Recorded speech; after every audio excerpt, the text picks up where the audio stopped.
Hello, and welcome to Stasis Pod, the Transformers animated podcast. I'm Rob. I'm Jen. I'm Alex. I'm David. And today we are teaming up with SUV, the Society of Ultimate Villainy. This first aired... You got it right. Yes, first aired May 31st, 2008. Almost 10 years ago now, which is terrifying. Written by Dean Stefan, who has gone on to write a bunch of rescue bots. Ooh. But prior to this, did a whole bunch of superhero cartoons, and also a bunch of episodes of Quack Pack. Quack Pack? Woo-hoo. That was the show where Huey, Dewey, and Louie have superpowers. What? That was a show that existed. Before or after Lunatics Unleashed? This was before. This is like mid-90s.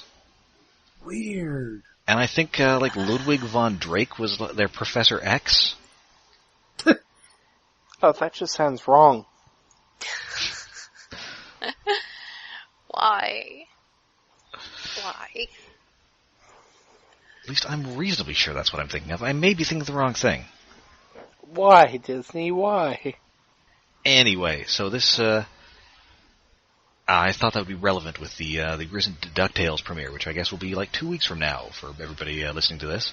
Or 2 weeks ago. So good. Watch it. It's still on my DVR. Oh, I've got to watch it. Alright, maybe I'll watch it. Pretty good. Transformers, holding me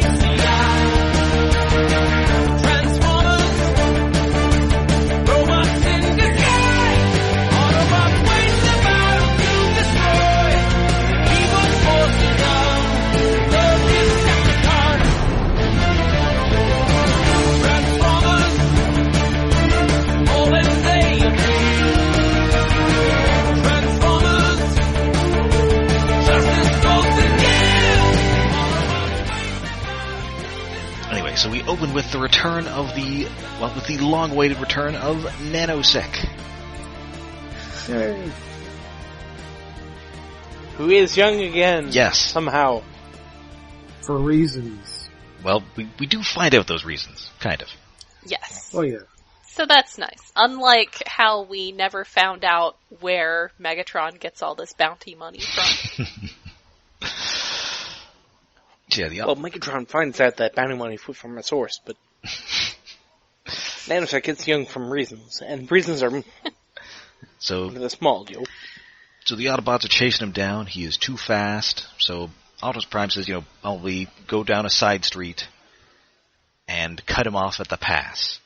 But Bumblebee will not do this, and because he insists that he is just faster than Nanosec. But He will not have any part of that. no, and before long he is much slower than Nanosec because a beam comes out of nowhere and slows him down. Also, he turns not entirely grayscale, but he turns grayish here. Like, did he die? He gets desaturated. Yeah, I think that means he dies. He dies. So he died. I mean, by Transformers animated rules, turning gray means death. Yeah. So, I guess that's it. End of episode. Good night, everybody. Oh, it was pretty rough when Bumblebee died. Yeah. So yeah, Nanosec gets away, and the rest of the Autobots just crash into the stationary Bumblebee. So, of course, Prime is all, what's going on, Bumblebee? Maybe we should have Ratchet take a look at you. There's obviously something wrong with you. Oh, and I forgot to mention that Nanosec makes a Nixon joke here. I did?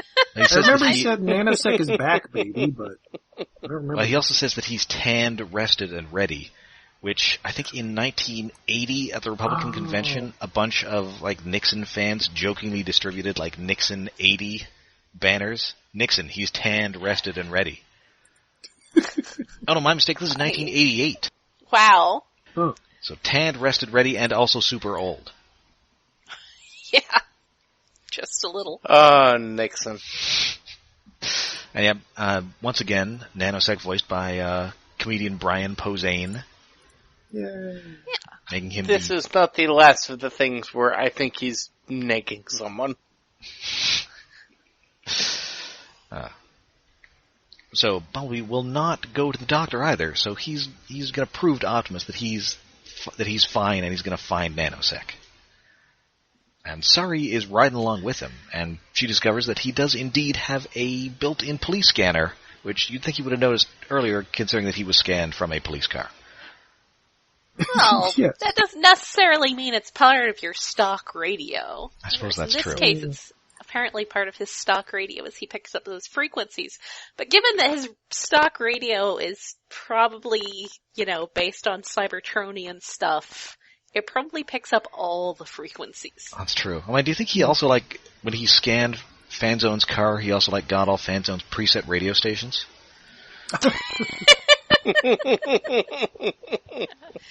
Lots of classic rock, like the really cheesy dad classic rock. It's classic rock. W103 of the Fox. And it's sports talk. Yeah, Sports Phantom call-in Talk radio. strikes me as kind of a talk radio guy. You turn on that radio and it is two white guys yelling about the Red Wings. Oh no. Hey, yeah, this is Dave from Dearborn. I think we got to make a coaching change, and I think we got to have fewer Europeans on the team.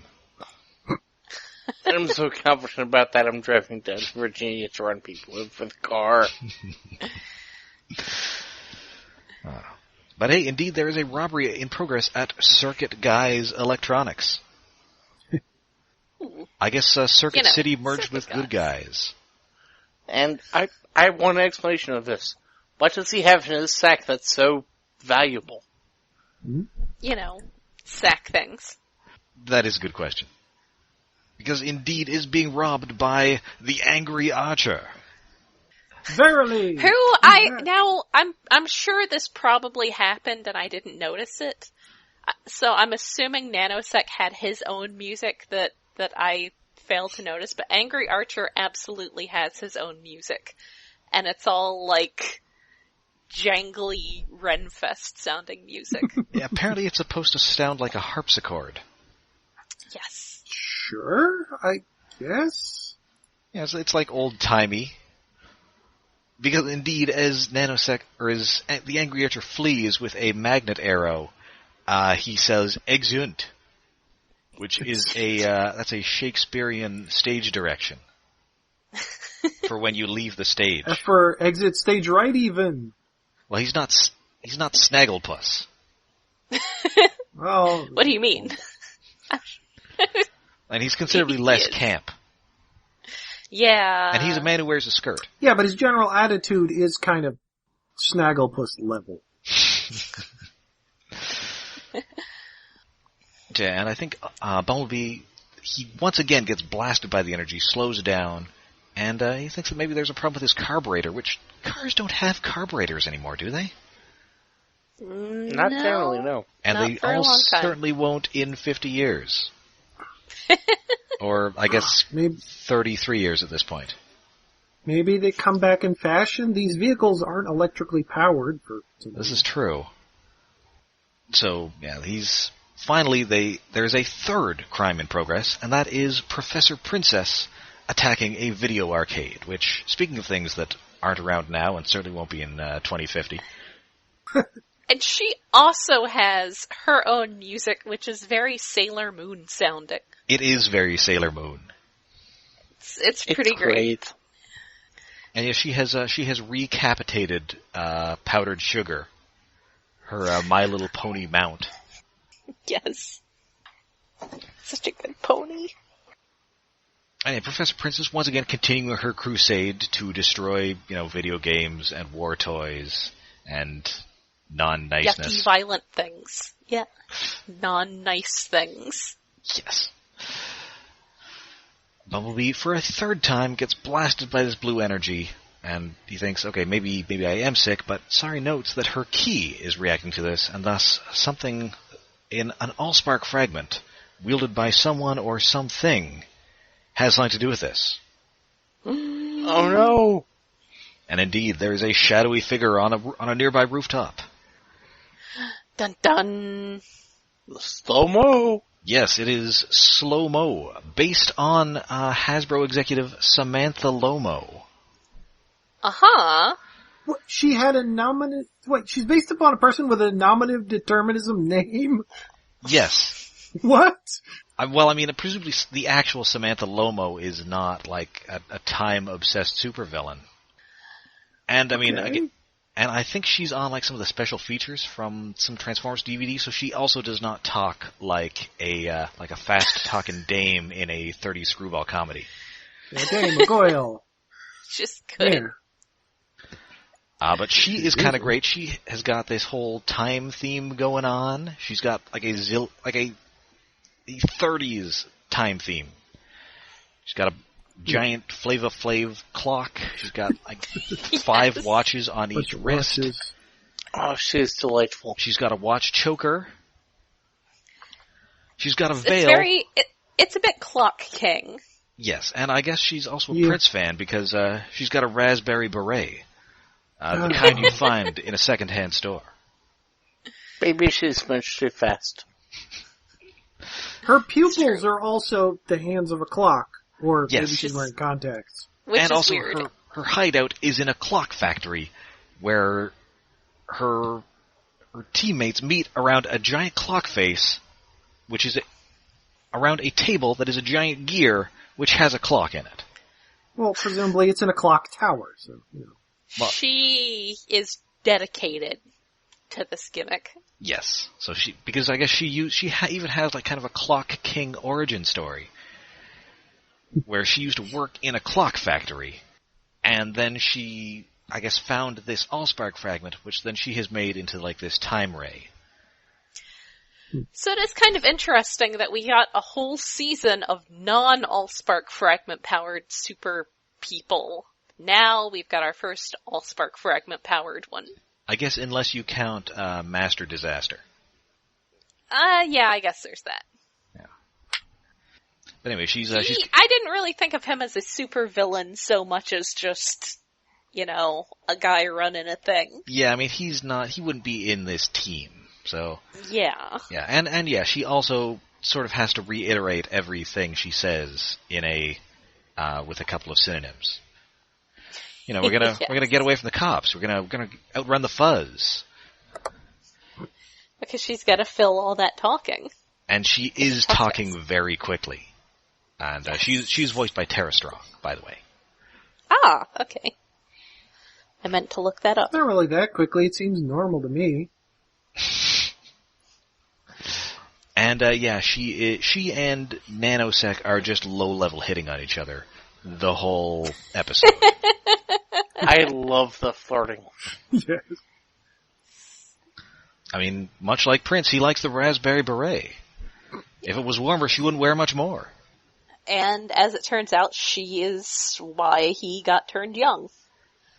She used her thing to reverse the effects of his suit. Amen. Yeah. So because it doesn't freeze things permanently? Did she have to is she just giving him like boosts throughout the entire episode? Maybe. Yes. Well, we only actually see her using the freezing ability. Maybe it has a slight rewinding ability. Yeah, maybe that's it. I'll buy it. Although the freezing ability only works on machines, so maybe it works different on organics, I guess.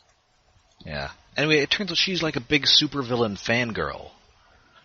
Yes. And so, she says, we should be like a regular Legion of Doom here. a Sinister Four. And I believe it's here where they can't come up with a good name for their team. Yeah, Yeah. Nanosec tries the hardest. Well, he wants them to be the fast and the villainous. No. Angry Archer wants them to be the League of Extraordinary Criminals. And Slo-Mo wants them to be Crime Time. So they all want something that's, suited to them. I mean, clearly she was really hoping for Crime Time, because they've got the whole time-themed base. Yeah. Alas. And Professor Princess is totally offended by the idea of them being criminals, but she's so bad at being a criminal Well, cause, that it turns into a thing. yeah, it's like, she's not a super villain in the comic book sense. She's a villain in the wrestling sense, in that she doesn't realize she's the bad guy. Yes. Yeah. And she just wants to get rid of, all those awful war toys. And the Autobots are the biggest war toys of all. So yeah, they go to a Sumdac Systems factory. I'm jumping ahead. So yeah, they skipped over the Hector Ramirez cameo again. Oh yeah, that is Lester Black. Right. So yeah, and they're committing crimes all over the place. They're have a montage of criminal activity. Yes. But unfortunately, they still haven't quite mastered the whole crime planning thing, because they don't have a getaway car. Oops. Until they do. Yeah, so they're stealing. I guess they're robbing an electronics store because Nanosec has stolen a giant TV that is too large for him to carry because he likes watching sports. And Professor Princess has just stolen a bunch of dolls. Yep. Says, hey, I need a dolly. Well, she's got a bunch of dollies. I've got a bunch of dollies. She's just got a bag of them on the back of powdered sugar. Yeah, we get at some point, Nanosec calls Angry Archer William Smell. Yes, that got a laugh out of me. Yeah. It's a very childish pun, but it still works. I mean, it's absolutely something that Nanosec would say. Yeah. Yes. And also we get a couple double entendres from Slo-Mo and Nanosec.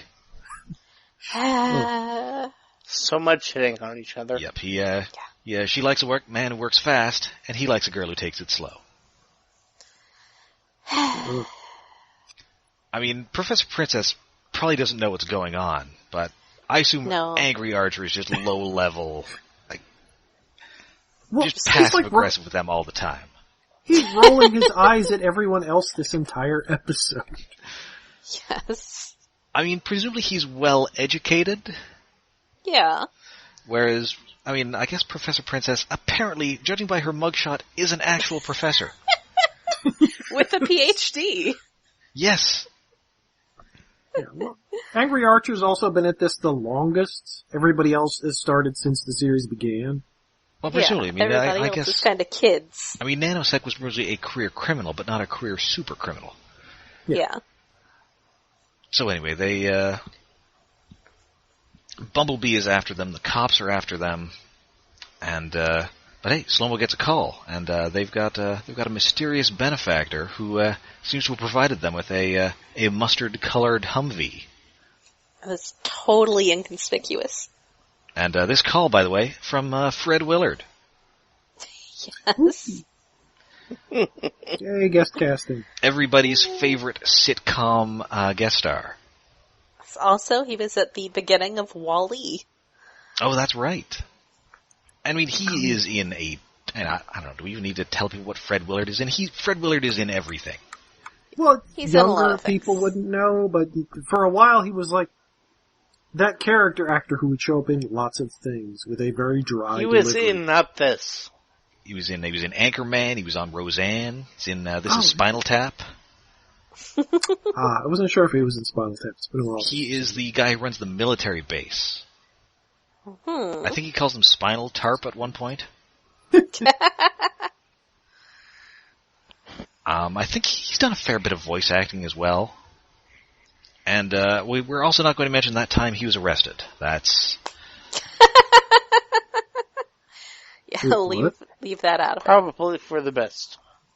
I mean, he was arrested for doing something that is technically illegal, but listen, just leave those people alone. They haven't discovered the internet yet. Yeah. Oh, it's sad. I mean, he's doing okay. He's still turning up on Modern Family a bunch. It wasn't bad for his career. I mean, listen, he's an old guy. That's just, they don't know how to work the internet.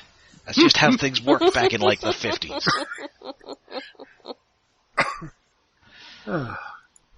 Anyway, so yeah, Fred Willard is telling them that hey, he's a big fan of their criminal exploits, and now he's giving them this sweet car. But hey, Slo-Mo's also, hey, it's a car. That's great and all, but I'm still, the leader of this villainous team. And then a giant cannon comes out the back of the Hummer and blows away a bunch of police cars. It's pretty great. Yep. But of course we get a shot of the police coming out of the wrecked car to ensure us that nobody died. So it's Cobra rules. 'Cause you have to do that. Yep. And hey, this their benefactor has a certain plan that they might be interested in. We rob a bunch of places, and then I can make them into a giant super weapon. So yeah, they go to a Sumdac Systems factory. Angry Archer tries to blow up the lock, but Professor Princess has defused all of his explosive arrows. Yes. Or I Because roll- they're mean. Those are Explosions unless aren't they're nice, rainbows. except when they look like beautiful rainbows. Yes. Which, like, if explosions were rainbow colored, they'd be more awesome, yes? But And then she blows it up with a rainbow explosion, Yes. which is acceptable. So yeah, they steal a bunch of stuff. Slo-Mo takes out a bunch of Ed 209s. Just because they're there. And so Bumblebee and Sari have, they've gone all the wire here, and they're conducting a surveillance operation.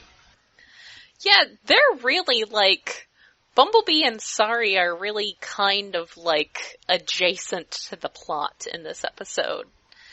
You know, Yeah. they get involved with it, but it's not really about them. I mean, this episode is mostly bad guys, and I'm kind of okay with that. Yeah. it's really good, but it's like, again, this is another episode with a character wildly out of character. How is Bumblebee being so quiet on a stakeout? Well, I mean, I guess he's been humiliated so many times in the course of this that he is attempting to avoid further humiliation, which I think is in character. Mm-hmm. So yeah. you teach him like you're potty training a puppy?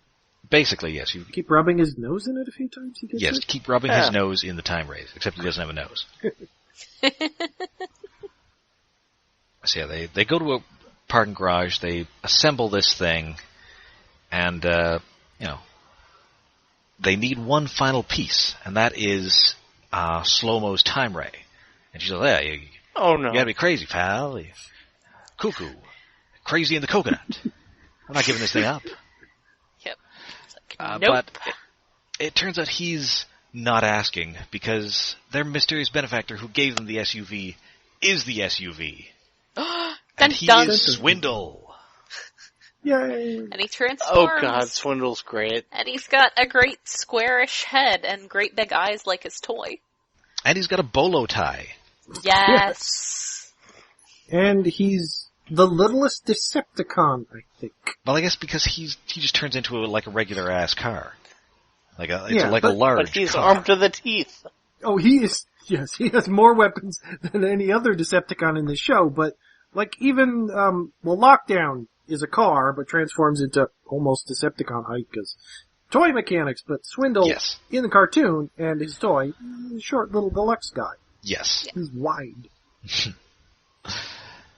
So yeah, he just blows the floor out from 3/4 of. Oh yeah, and I forgot to mention, jeez, that they finally came to a name for their villainous group because they ride around in an SUV. They're the Society of Ultimate Villainy. Oh yes, Brian Posehn gets the name drop. Yes.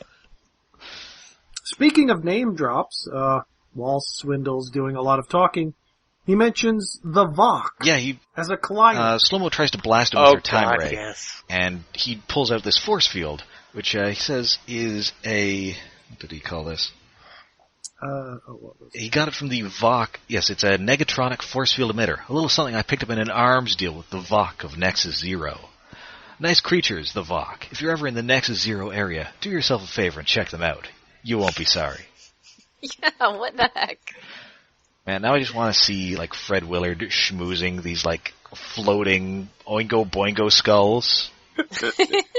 Yay! Continuity. Little Beast Wars reference for everybody. Cross-universe continuity. It's weird. Well, maybe cross-reference universe continuity. We'll be getting to that next season.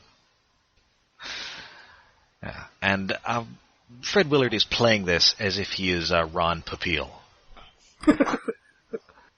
As so he should be. Yes, he is Swindle as an infomercial armsmonger. Yes. Well, yeah, he's Swindle as Derek Wyatt remembered him from half of that one episode of G1. Oh, what do you mean from Bot? Yes. He remembered only the Swindle parts and loved Swindle because of that. And if you forget the rest of Bot, yeah, Swindle's great. I mean, it's probably for the best if you forget the rest of Bot. Yes. Yeah, you said it like it's inappropriate. Well, yeah. You know, nobody's getting duct taped over the mouth and then being hauled off to parts unknown. The end of season 2 was that G1 was weird. So yeah, he uses a tractor beam, swipes his thing, and swipes Slo-Mo's thing, and also Bumblebee has decided that maybe he does need backup after all. What? Oh, Bumblebee. So yeah, he just He learned his lesson from last episode. Yep. So he plugs the time ray into the device, and then calls up Megatron. I would like to point out real quick that when Sari says that you're being irresponsible, you should really question your life choices. Yes. Yeah. This half-insane child has told you that you're being irresponsible. This child, largely raised by an absentee father and an assortment of robots, says, "Whoa, slow down a little there, Hoss." Who has previously said that it's okay to pirate television shows if those shows are illegal to begin with. Morality is clearly, and judgment is clearly up for question. Yeah. Yeah, he calls up Megatron, and he is just schmoozing Megatron, and Megatron is kind of not having it. He's all, "Hey, Megatron, you're alive. That's great. I've got some stuff to sell you. How did you get this number?" Yes. I love the sales banter so much. And then it turns out he got it from Lockdown. Yes! Yay! Yes, and Swindle's so glad to hear his biggest customer's still alive. Megatron, you old warmonger. Again, I mean, I can see that, you know, if it's a situation like this, then say after the planet has been taken or whatever, then yeah, you have all sorts of resources to pay these people. But how is he paying these people? Listen, they're robbing space banks. Yeah. Oh, I want to write that story now.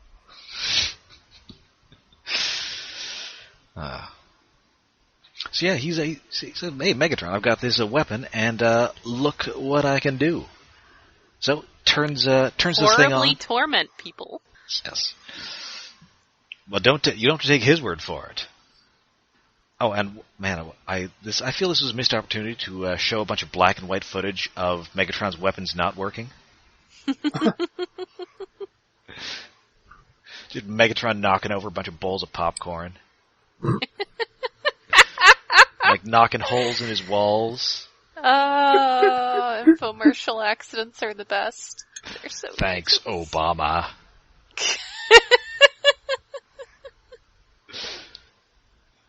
So yeah, this thing shuts down every mechanical device in Detroit, including the Autobots. Well, except for two things that have force fields. Yes, which is Swindle and Sumdac Tower. Oh, it's a series over. Yep. Well, you say Sumdac Tower, but... Yes, so we'll get sorry, decides that, So Sumdac Tower's still on, the emergency force field is on, so I just have to drag Bumblebee over there, and he'll be turned back on. Unfortunately, I am 10 years old. And he's like an actual robot. Yes. But hey, good news, here comes the Society of Ultimate Villainy. And they're just going to drag Bumblebee over to Sumdac Tower with her, because Swindle screwed us over, and this is a regular superhero, supervillain team-up. Yay! Yay, Revengers assemble! Revengers reassemble? Sure. Anyway, they get there, and hey, it's the robotic Annie Potts again. Which is pretty great. And unfortunately, Sumdac Tower is now Powell Tower. Oh. It made me sad. Kid. I mean, it also Yep. made Sorry sad, but it made me sad. Yes. But she gets a little measure of revenge when she reprograms the reception bot to greet people with, welcome to Powell Tower. Fortescue Powell is a boogerhead.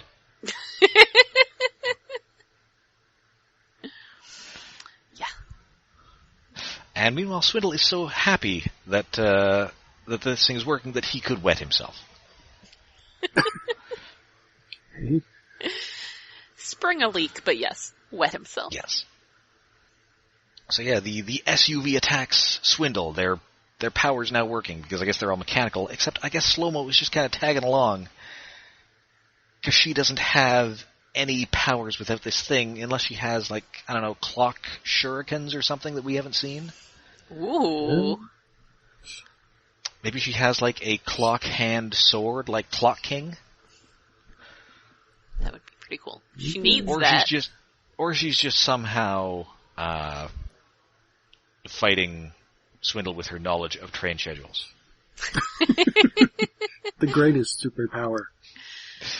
He did worse than that, Batman. He made me late. No. Ah, great episode. Gotta watch that episode again. Yeah. It's pretty good. Maybe not that later one where he has a time machine for no reason. Yeah, it's not one of the best. But it's okay. I mean, it sort of loses the charm of Clock King as just being this old white dude who can somehow fight Batman with his knowledge of time. His knowledge of schedules. So yeah, the SUV Swindle makes pretty quick work of them because he has a zillion weapons. Yeah, all these like He little, is armed to the all teeth. these greeblies. He's got a big Gatling gun that comes out of his stomach, which the toy does have. Yes. Yeah, it's like the toy has a bunch of the weapons, but it doesn't have all of them. No, it has the Instead- shoulder thing. It doesn't have the, like, force field fork things. And obviously it's got Yeah, the big cannon. force. But he is very neat, and it's even got the little cat eye pupils that Swindle has for some reason. Oh yeah. Yeah. And a little painted on bolo tie. Well, just so he can, have. I mean, he does. That's something on the toy that, like the original G1 toy, that wasn't really noticeable so much in the animation model. He did have sort of like a big sunglasses look on the animation model, but his Yes. original toys had big eyes, and that gets really, that gets really played up in his animated design. And so I guess to make it not look ridiculous, he gets little cat eye pupils. So he can actually be looking at things. He can express. Yes.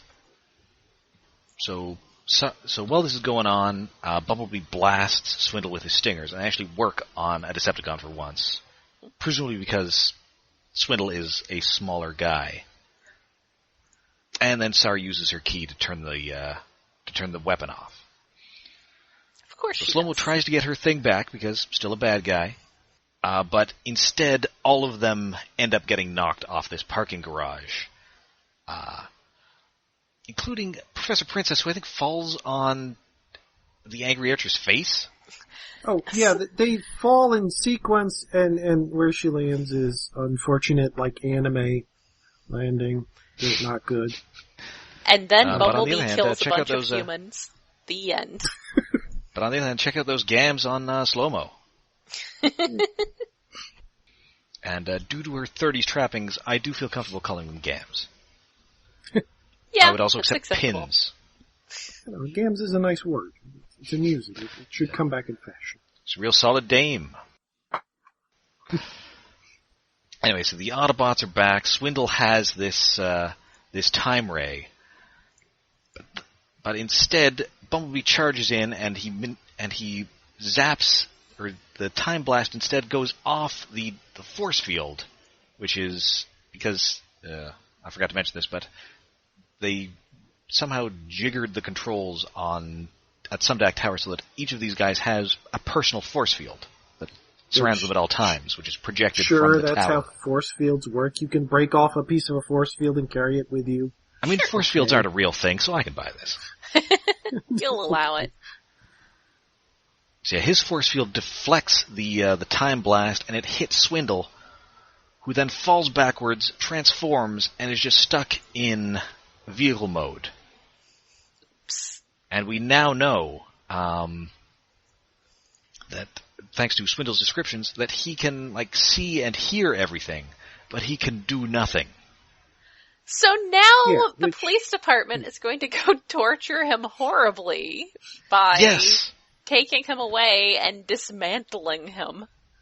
And that's Stripped for parts. I don't think the police know that he's a Decepticon. They just think he's a car. Well, yeah, because they're arresting the 4 other criminals that are there, including a small child, What the and hell? taking their getaway car with them, and the Autobots just let them take Swindle away to be broken down into parts.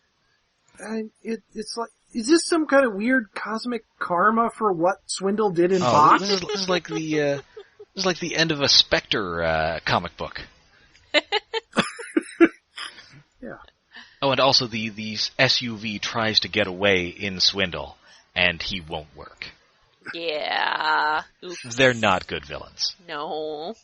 They're not that good at being villains at all. Yeah. I mean, come on, we gotta keep this SUV. It's our thing. It's our shtick now. We're the guys who have an SUV. They're like those guys in. They're like the thieves in Home Alone trying to come up with a new theme. Marv, we're the Sticky Bandits now. Yeah. And then Bumblebee reveals to everybody that, hey, I'm okay with being part of a team now. Aww. Let's ship this guy off to have his organs stolen. So messed up. It's not okay. It's not okay. It is terrifying. And yeah, that is the end of the episode, and unfortunately, that is it for all of these villains. Aw, really? Oh. This is the last time that we see any of the costume villains in this episode for the rest of the series. Aw. Oh, I thought we at least saw Angry Archer again at some point. Apparently he was Sad. supposed to show up in Season 3, but they cut his scene. Aw. Oh. And, I mean, I can kind of see why you saw less of them, because the series has kind of moved on to bigger threats, but I felt that the supervillains were a big part of this series' charm. Yeah. Yeah, especially since you finally gotten them all together, you could just add a few more in, get a whole Sinister Six. You get, Headmaster in there. Yeah. Yeah. But yeah, that's, so it is unfortunate, but it's a pretty good send-off for them. Yeah. Yeah. I mean, they all get to sort of do their thing. We get to see them interact with each other, and with the exception of Slo-Mo and Nanosec, they all kind of hate each other, which is how things usually go with supervillains. Yeah. Yeah. Absolutely. I absolutely ship those two. Yeah. And I assume that, they got somebody to build her, a regular time ray, and they're just out, a veritable Bonnie and Clyde in... Yes. Although presumably without... I mean, thankfully this episode does not end with them being gunned down in Swindle. Oh. Actually, come to think of it, I bet that's why she wears the beret. Because Faye Dunaway is wearing one in Bonnie and Clyde. Oh. Although she isn't wearing, all those watches or a giant Flava Flav clock. But the giant Flava Flav clock. It's very important. I mean, that would have been a bold fashion statement. Yes. But no, it's a fun episode. It doesn't really have anything to do with the larger plot, although we do see Swindle again. Yeah. Yay, he's not destroyed completely. No, thankfully, when we next see him, eviscerated. we won't just be begging for death as his organs are harvested. That is a weirdly upsetting ending. Yeah. And they're just all chuckling over it. Yeah. Yeah. What the hell, guys? What the hell? But no, it's an episode I enjoyed a lot. I mean, I love superhero, supervillain type stuff, and this really scratches that itch in a Transformers context. Yeah. So, until next time, you can find us all over the internet. We're on Facebook, we're on Tumblr, and we're on Twitter. And we are hosted by iaconunderground.net, where we have a Patreon set up to help with our expenses, and that is at patreon.com/iaconunderground. And by the time this episode airs, you may very well be able to chip into that Patreon and get our latest bonus episode, Kimono Friends 2, The Quickening. The kimonoing. Electric Boogaloo. Yes. No, it's a prequel. We're going back to the first episode. Okay, this will be the Phantom Menace of Kimono Friends. Yes, exactly. Although, unlike Phantom Menace, I'm not going to convince myself that I like it for about 10 years. I don't understand when people talk about that. Cognitive dissonance, my friend. I knew it was bad by seeing it once in a theater, and then I skipped seeing the next two, because I knew they couldn't get any better. Listen, I'm a Toronto Maple Leafs fan. only I've go spent down. a lot of time convincing myself that something's going to be good. Okay, I get, maybe it's tied to faith in sports. Listen, this is their year, man. George Lucas is putting the team back together. Go fighting Jedis. Anyway, our podcast is available wherever finer podcasts are found, both on iTunes and on Google Play. And wherever you find us, please rate and review us. Helps the show out a lot. And of course, join us next time when we are going to be getting in shape for Auto Boot Camp. Ooh. This is a good one. Yay. New characters. So until then, I'm Rob. I'm Jen. I'm Alex. And I'm David. Okay. 闇の彼方静寂を引き裂き星の眠りを呼び起こすのはどっちだほら目の前楽な魂たち行け場はないまっすぐに受け止めろ弱気や恐れを処理して僕らは意識組み替えるその手を強く握り互いの絆信じて戦え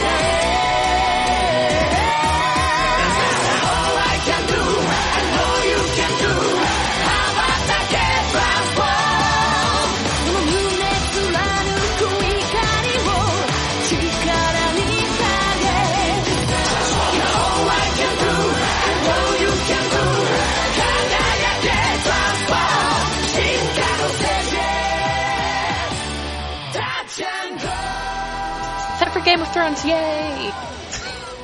Raspberry beret, the kind you'd find in a second-hand store. Raspberry beret, if it was warm, she wouldn't wear much more. It's a good song.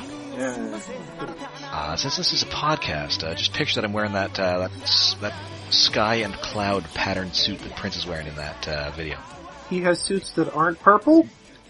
He does. Well, I guess I haven't seen enough Prince music videos. I mean, that was kind of his signature, but, yeah. Okay, we are recording. All right. Why do you have to have... There are other games you can do these things in. But Skyrim is moddable so easily, apparently. Everybody does. Yeah, put your horribly sexist designs into Doom. I mean more like there are games where this is the entire point. Like, is there like a medieval Leisure Suit Larry? Yeah. There's, there are some really iffy... There's visual novels Leisure like that. Tunic Larry.